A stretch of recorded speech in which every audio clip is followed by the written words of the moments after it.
Good afternoon, everyone. Bonjour. Sego in my language, Scano, Bujo, Weche, Shwen, and many other greetings. English, French, my language, Mohawk, and the language of many First Nations. And I begin by paying my respects to the Indigenous peoples on whose territory we have gathered. These languages, I'm sure you could answer me in 100. And that's really the kind of Canada I want to talk about today. First, I want to thank whoever's bright idea it was for me to follow the Prime Minister.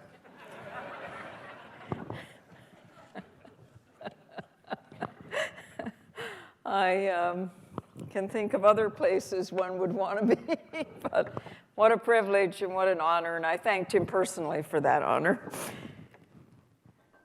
This is a very exciting and pretty amazing event.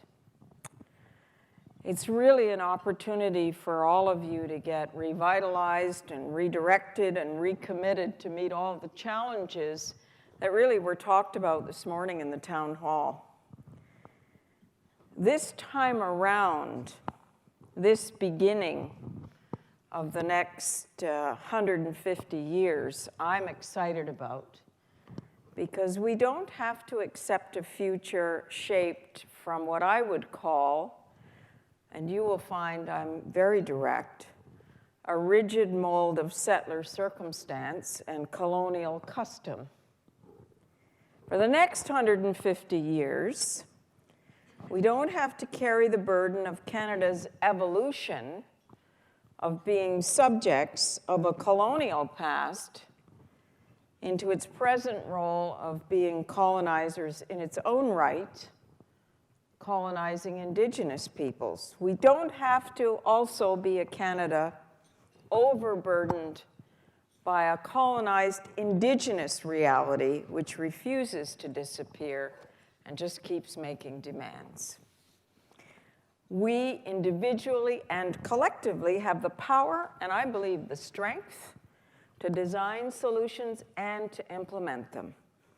And maybe, just maybe, making reconciliation between Canadians at large and Indigenous people happen in our time.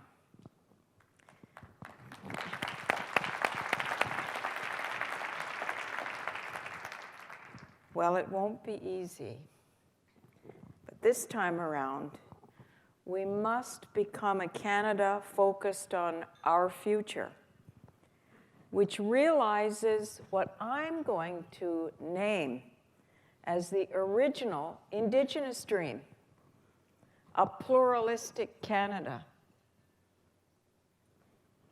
focused on its pluralistic future, celebrating our next 150 years together, all Canada's people. Well, yeah, let's talk about that today. And the reconciliation that's necessary to make it happen. It's so important when we talk about reconciliation that we stop and we think and we be serious, that we don't, in fact, that we wake ourselves up out of the denial, that we don't just utter the slogan, and this worries me the most about this year, 2017.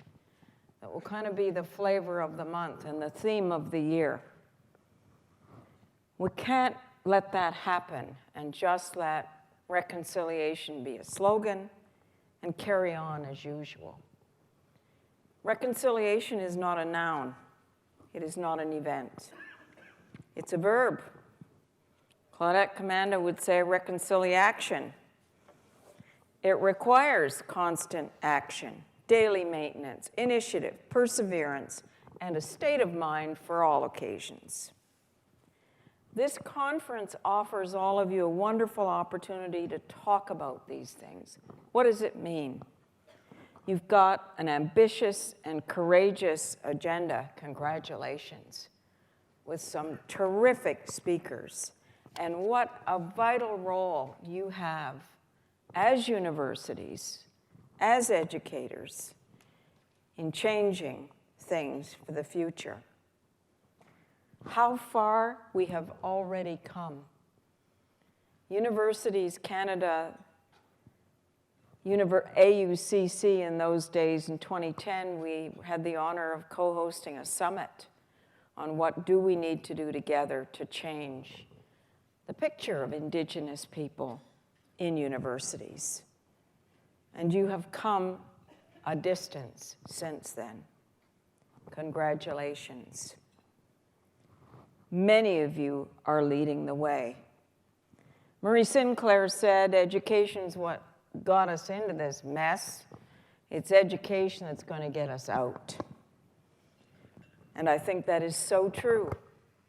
My own educational journey at Six Nations of the Grand River, I learned all about the stereotype my people had in the curriculum. I had a teacher who said to me, this is what I have to teach because we're an Indian Affairs school. Columbus discovered America and so on. And now I'm going to tell you the truth. And so she taught me, thank goodness, about critical thinking, having the courage to speak truth to power, and so many other things. She taught me, most importantly, the importance of staying grounded in who I am as a Mohawk, as an Indigenous person, as a woman. And there were those of us who went to residential school. We had a residential school on our land called the Mush Hole, quite aptly. For those of us who didn't go there, we nonetheless still live in communities. I know I do. I still live there with an intergenerational legacy which has not yet run out. And it won't run out anytime soon. Adults who didn't know what it meant to be raised up in a family, people who never knew what parents are supposed to do, who never experienced being parented, so they didn't acquire those skills. Students who became adults who fear showing emotion, and people who lost their language and lost the ability to communicate with their grandparents, lost their pride, their confidence. Children and youth taught to turn against their culture, to hate themselves and their people. Well, I think about these things, and we heard a lot about these things in the findings of the Truth and Reconciliation Commission's report. I think about these things as I see our young people today. For me, my vision, what I want to see as a reality, is for our young people to have all those things many didn't have in those days. Primarily an opportunity for an educational experience that includes our history, which predates 1867, our languages, our values, our science, and so on. Well, I've always thought that, and people told me when I was a kid I kind of had an attitude problem, that I shouldn't try and do some of the things I wanted to do, that I should accept, you know, the way things were and the role of the word of the Indian agent. And I grew up with an Indian agent sitting above our people on a platform. Our people weren't allowed to meet without him, and so on. This is my world as a kid. But I knew that my people had a proud history. In fact, the Haudenosaunee people were founders of democracy in the Western world. And I've worked all my life to live the values of my Mohawk culture and identity. The importance of keeping a good mind, no matter what. Be constructive. the imperative to measure decisions today by the impact of those decisions on the seventh generation, whose faces we can still see coming towards us. Those are some of our values, and I was determined to create space so that I could find my role to contribute to this country and my people as a Mohawk woman. And I have been blessed to see a great deal of change in my lifetime. All steps on the road to reconciliation. I've seen constitutional recognition of our rights. I've seen the UN Declaration on the Rights of Indigenous People adopted.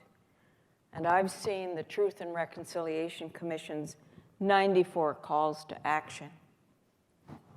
And we're working, all of us, I think, to our best of our ability. We certainly are at Inspire to bring those into reality. Yet there is much more that remains to be done. And universities have a critical role, and perhaps a role in areas you might not have thought about. Let me give you an example. 150 years ago, on the eve of Confederation, there were at least 80 thriving Indigenous languages in Canada. Scores of these have already become extinct, as history dryly puts it, swept aside by the path of progress, and failing to know that this is obviously the result of the case when children were prevented from learning their languages. Of the remaining languages, the date of extinction can be calculated. In the past, Canadian universities were funded. Their linguists were funded to write the obituaries to be filed away in the archives for the preservation of our knowledge. And now, the federal government is committed to the passage of the Indigenous Languages Act. And many are already lining up with their funding applications. It is going to be very important to see what Indigenous nations themselves want to say about how they will go about rebuilding a language and culture and system of knowledge and protocols and all that goes with it. Shouldn't it be universities now coming forward in the name of reconciliation, offering these nations support and assistance, rather than reconfiguring an old colonial relationship in a new garb of reconciliation? Nations in reconstruction may prefer their own Indigenous approaches. Indeed, they will. They've been teaching their languages to new generations much longer than universities. When the Prime Minister's Indigenous Languages Act is introduced in Parliament, I hope the committee hearings are swamped with submissions from universities who are bringing Indigenous witnesses to support not only the bill, but that they see to it that full financial support is provided so that within the next decade, all Canada's Indigenous languages will be off the danger of extinction list and back on their way to full health. Will universities partner with our people in making that happen? Will you partner with Aboriginal post-secondary institutions who are well capable of granting degrees in Indigenous culture and language? Are you doing it today? A second example you may not have thought about of the opportunity to create reconciliation: Indigenous law.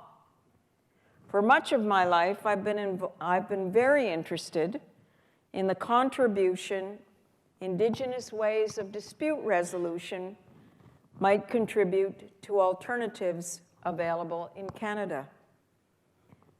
You know, there was a Knowledge Keepers Forum in 2014, and the Mi'kmaq elder, Stephen Augustine, spoke about the Mi'kmaq concept for making things right. He shared a metaphor about an overturned canoe in the river. He said, "We'll make the canoe right and keep it in the water so it doesn't bump on the rocks or hit the shore. When we tip a canoe, we may lose some of our possessions, but eventually we'll regain our possessions, but they won't be the same as the old ones." In conflict resolution, making things right implies that sometimes a remedy might not allow us to recapture what was lost, but maybe we can create something new as we journey forward. I provide that example because there's a notion, you see, that Indigenous knowledge or Indigenous education is all about the past. Learning about my culture, or how to make mucklucks. Something about not being part of an innovation agenda. I say to you that is not true. The reality is that true Indigenous knowledge and Indigenous ways of knowing are live contributions. They're available to enrich Canada's future. This, too, is about reconciliation. Look at the live wire activities you're going to hear about from some of the speakers at this conference. Jason Edward Lewis, he's into high tech, and he investigates how Indigenous people use digital media to understand their past, engage with the present, and shape their future. I certainly applaud those universities who are supporting such thinking. The ones that are prepared to shake off old colonial ideas of cultural superiority and have stopped thinking that they possess Canadian knowledge while we are artifacts. And those universities, I applaud you as we take our place in Canada's future as Indigenous people with your support. Yes, there's much to be done on the road to reconciliation. As Canadians, it's very interesting to me to hear the Prime Minister and what he said in answer to one of the questions. I'm going to talk about this a little bit. As Canadians, our problem is focusing our minds on that topic of reconciliation. However, we're challenged to address simultaneously two different fronts. There are immediate needs, the young, courageous woman who spoke about them this morning. Immediate crises, serious, threatening problems that aren't going to wait while we make the necessary foundational changes. The newspapers are full of them. Legal battles, relentless, distressing front-page stories about murdered and missing Indigenous women, crises, housing, drinking water, you name it. But we also have to create solutions to deal with the underlying causes. And those seem to be perplexing politicians and academics now for many decades. You know, I've dealt with about 26 or 27 ministers of Indian Affairs in my time. So yes, there are two fronts on which we must focus: the immediate crises and the underlying causes. And we're not going to succeed at either unless we succeed at both. In meeting both challenges, keeping ourselves honest, both individually and as a nation, is pretty essential. And why do I have to bring up that problem with being honest? Well, the truth is, Canada still has very deeply embedded tendencies to deny the problem exists, or that, in fact, things are getting so much better, aren't they? Or to mistake the cause of the problem for the cure, and to continue to apply it despite failure after failure and growing costs. It's not easy for Canada to admit that the special kind of racism it reserves for Indigenous peoples is a significant factor that both contributes to the problems and is also a factor in our failure to find the right solutions. There are still those attitudes about our people that rest on exclusion, superiority, and ownership. Attitudes that make it, well, unnecessary to address fundamental questions of land and resources. And there are still those attitudes, I run into them every day, that blame the victims of racism for the trauma that they suffer from it. Collectively, we as Canadians have a lot more personal baggage to deal with than we ever imagined. Still today, it seems permissible in some quarters to hold attitudes about Indigenous people which would be the subject of outrage if they were directed at any other group.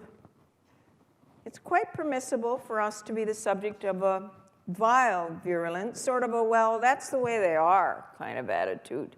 Get a job, eh? We're the only people who are expected to play a cute cameo role as snapshots in Canada's history too often. In other words, being forced to occupy a less than human face in someone else's culture. Well, of course, we still live with the Indian Act in the 21st century. Enough said. But it goes beyond racism, and it has to do with historic dispossession of Indigenous people from land and resources, which has been a part of Canada since Confederation. But we have not gone away. Somebody said resilience? Oh, yes. The sister of reconciliation, I think. And we're not going away, and we're our fastest growing demographic group. Can't have babies any faster than anybody else. Lord knows we try. But we do still have more. The settler narrative of establish a Canada in their own image, a Canada which would not include Indigenous peoples, is today having to confront a Canada which does include Indigenous peoples, indeed, which wants to embrace Indigenous peoples. This question, what are we going to do with these Indians, has been a continuing feature of Canada's public agenda as long as I can remember. The ability to treat Indigenous peoples in ways no other people in Canada are subjected to is an unconscious part of our public culture. The unconscious backbone of bureaucratic decisions, passed automatically from one government to the next, despite the best of intentions. We see it in the inability or the failure or the disinterest of well-intended, decent people to create the political will to make change happen. I believe there is a role for the university sector in changing these facts of life. But there is also much, and we don't talk about this enough, much for Indigenous people to do. For me, the internal violence is still with us as a continuing historic legacy. It too often still defines our situation in Canada today. And I believe any discourse about reconciliation has to talk about this. Our own people have to talk about this. Having been and being colonized is traumatic. It turns ourselves into people who hate ourselves or abuse ourselves or others, treating others the way we have been treated. We lose hope. So many of our youth still are deciding they have no reason to live, and they're taking their lives in contagious epidemics of suicide. Children, not even teenagers, hanging themselves. Well, I'm here to say, as we set our sights on the next 50 years or 150 years, we can deal with these things. We must deal with it, and we will. If Canadians and our own people are going to be able to move forward. And I invite universities to join in this discourse.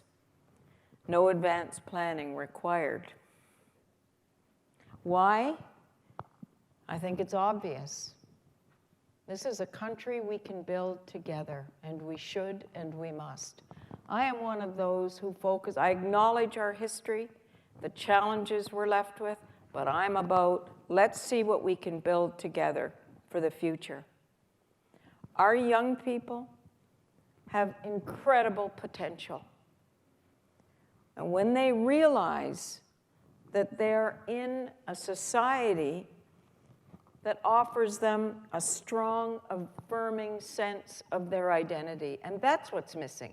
Our kids don't lack confidence. They lack validation.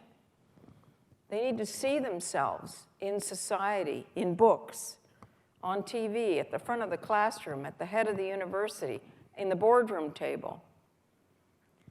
Once they see that, they have reason to believe they are persons of value, knowing they're part of a positive history, woven into the history of Canada, realizing they have talent, potential, intelligence, and when they're treated with respect by teachers who also expect to be respected, when they have access and support for an education that others take for granted, there is a magical transformation that takes place, not just of individuals, but of entire communities. I know that from my own personal experience. That's why I'm doing what I'm doing right now. For me, there's no mystery. Education is the key element in simultaneously dealing with the crises and dealing with the root causes of those crises. And when I say education, I'm speaking both of education of Canadians about Indigenous peoples and our shared history of Ganada, and providing opportunities for an enriched education for our youth so they can realize their potential. This is something we do at Inspire. That was the preview of what I was going to talk to you about, and I will. This charity, Indigenous in Inspiration, that's where the name comes from. It's all about supporting our young people to achieve their highest potential. But we don't do it alone. We do it with the support of all of we're a charity, so we rely on donors, supporters, Canadians increasingly. And our job is to help our young people have access to curriculum that values them, teachers they can understand and relate to, languages, culture in the classroom, change the outcome from high school level, and when they go and they aspire to go to post-secondary, that they have that support to get there. 4 out of 10 of our kids still, First Nations only, graduate from high school. I think if they achieve that, we should be there to support them. I'm very proud of the work that we're doing. Last year, $12.2 million, 3,800 bursaries to students, 127 engineering students, 128 MDs, 284 scientists, 353 nurses, 409 in business, 463 in education, and on it goes. This is a glimpse of what is possible. So when I talk about the challenges, and there are enough statistics to fill my bookcase, you know the tragic statistics. I'm here to say to you, there is hope. The change is achievable, and we can do it in partnership in our lives. We work very hard with colleagues, with partners at universities, at high schools, and throughout the country to transform education into a culturally appropriate engine where our young people can excel. And we also provide Canadians with a different view of history for use in the classrooms. We create and provide them access to living role models who dispel the myths and stereotypes. Our tagline is Indigenous Education, Canada's Future.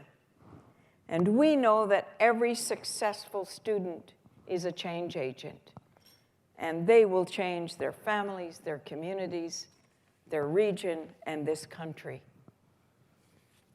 Not only, I spent a lot of my time talking to the corporate sector and many Canadians about why this is important to do. And there are also enough studies to go around. The last one, last autumn, the National Aboriginal Economic Development Board said that if we close the gap, there'd be an annual $28 billion boost to Canada's GDP. There are many such studies. The Carver did one, the Center for the Study on Learning. It's multiple billions of dollars that would come into the country. We're very proud at Inspire of being a registered charity on the Financial Post top 25 lists of charities in Canada. And we're very proud of the partnerships that we've had with many of you in this room. We're also painfully conscious that we're not meeting the needs. Last year, 12.2 million, I've told you, we're only meeting 11% of the needs of the students who come to us. So there is much more work to be done. I'm proud to say, though, that 93% of the students we support graduate. Did someone say deliverology?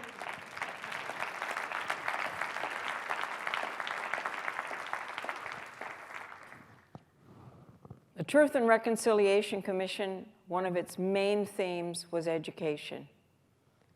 And it invited all of us to insist that the Government of Canada put serious and sustained investment into Indigenous post-secondary education. This is critical. They are the change agents. Not to do it will impact negatively our economic productivity as a nation. And I really don't understand it. I don't understand why we're not. But I am waiting with bated breath for the new budget. I've worn out a couple pairs of shoes across the street on this subject. I don't understand why we're not doing it. I know any Canadian would agree that if an Indigenous child were refused admittance to university because he or she was an Indian, everybody would say, well, that's outrageous. As a country, though, we don't get too upset when there are thousands of Indigenous youth who are fully qualified to obtain a university education or trades training, but they can't do it because they don't have the financial support, and that is their biggest barrier. The end result, folks, is the same. So I invite you to join with us in demanding that there is increased government support for Indigenous education of Indigenous people at all levels so that we can play our role in the Canada of the future. This is the way we can create the outcome of reconciliation. We will be a powerful force in propelling Canada across the threshold into a new era of true reconciliation. And Canada will be the richer for it. I said earlier that much has happened in Canada in my lifetime on the road to reconciliation. I am so pleased to see University of Winnipeg and others making courses in Indigenous issues mandatory. I am so pleased to see so many universities who have created gathering spaces for our students, who have counseling, who have dedicated housing, who have daycare. We need more daycare. Who have elders, who have transition programs, who are working in deeds to change things. We need more. We need more, and we need it yesterday.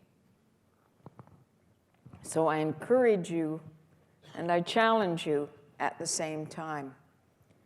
I also challenge you not to be in the same lineup for the same dollars as First Nations communities.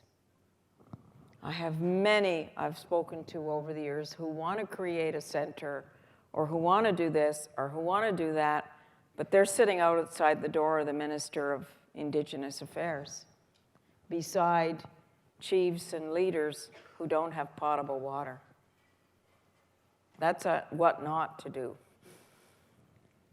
There are many of your own supporters who I am certain, I talked to University President earlier today about his marvelous new First Nation Center, and my first question was, who paid for it?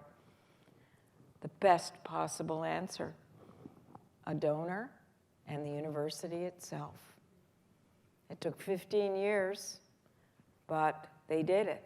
Dedicated, determined, it's happened. That is what to do. At Inspire, we have vital partnerships with York University, U of T, Athabasca, and with others. We're developing them. Together, we are doubling the funds available for bursaries for Indigenous students. If you're interested, come and see me afterwards, because I have a special program which doubles your funds that you're willing to put on the table for Indigenous students. Other ways that you can change, make it clear that your idea of reconciliation contains commitments to decolonize your university. I was so pleased to see David Barnard here, who said, that is the only way that Indigenous knowledge, perspectives, and worldviews will be integrated into curricula, programs, and services.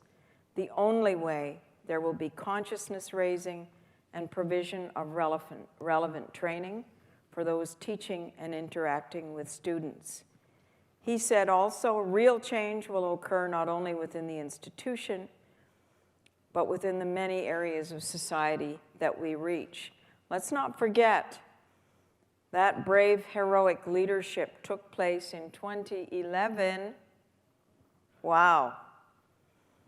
And that the University of Manitoba became the first post-secondary institution in Canada to offer a formal statement of apology and reconciliation, and a commitment to influence through think tanks and all the other ways that universities act to change policy.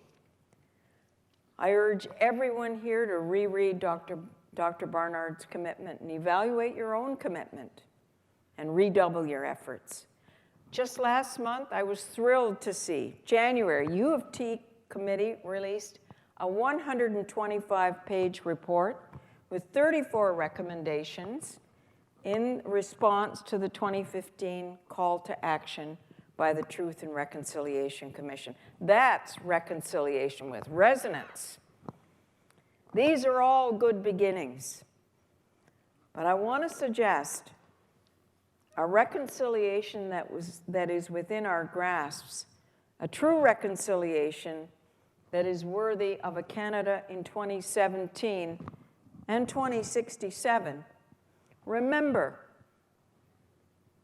it was the residential school system and all those other policies, their focus was to not educate Indigenous children.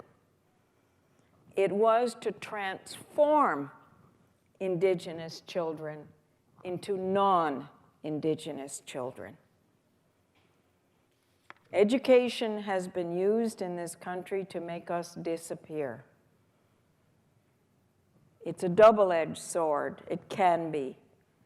Educate us with the same curriculum that Canadian kids are educated with, and don't educate us in our own values, culture, worldview, and language. We must not only have reconciliation then, we must have reconstruction, renewal, rebuilding of Indigenous cultures and languages that were deliberately suppressed and in some cases destroyed. And universities must play a central role in the success of this kind of in the trenches reconciliation. That is the challenge. How do we offer an approach, one that leads an Indigenous student, for example, into being a super specialist in systems management, and at the same time is rebuilding an Indigenous nation's ways of knowing, way of thinking and being in its own language so that it can confer with Dr. Leroy Littlebear at the University of Lethbridge in the Blackfoot language about what he likes to talk about, new theories of quantum physics. Well, I am here to say it is all possible and imperative. I'm witnessing today in Canada something I hoped for but wasn't sure I'd ever see. An appetite on the part of Canadians to learn more, to learn directly from our people about Indigenous values and culture and contributions, and a sincere desire not only to learn, but to take action to create a different Canada for the future, one in which Indigenous people play a rightful role. Universities can and should be leaders in this movement. Beyond 2017 to 2020, 2025, 2067, and beyond. 50 years from now, my granddaughter will be my age. And I hope that she will look out and see Indigenous people and values embraced and reflected in Canada's institutions. I'm hoping she will see thriving Indigenous cultures and languages and sustainable Indigenous communities. And I'm hoping that she will be able to look into the eyes of her granddaughter and be able to answer the questions that Senator Maurice Sinclair so beautifully puts them. He says that all children, that we have a sacred responsibility to make sure that all children, regardless of their heritage, are able to think about 4 key questions throughout their education. Where do I come from? Where am I going? Why am I here? And most importantly, who am I? Indigenous education, I hope, for her, will have been appropriately designed so that our children can answer those very basic yet profound questions. And my hope is that universities will use their power to make this key element of reconciliation take place. Reconciliation, you see, is not something Canada is doing for Indigenous people. It's something we all must do together. I hope over the next couple of days you have a fantastic, provocative, thoughtful, engaging experience. What an amazing group of powerful women and men are in this room. Unique cultures, experiences, approaches, and insights, and we need all of you. I can tell you, Inspire stands ready to partner with anyone who wants to work with us to make the vision of Canada 2067 and for the next 100 years beyond that, a Canada that embraces Indigenous people and that supports our young people in their educational journey. I hope that you will enjoy your time, find satisfaction in your own life, and find yourselves with health and peace and tranquility in your minds, strong in purpose, determined to achieve your goals, surrounded with family and community, and seeing beauty wherever you go. Empower each other, support each other. And that's my wish for you, that you find the strength to carry on your tasks. And I say, Nyawa Goa, thank you so very much for listening to my words today.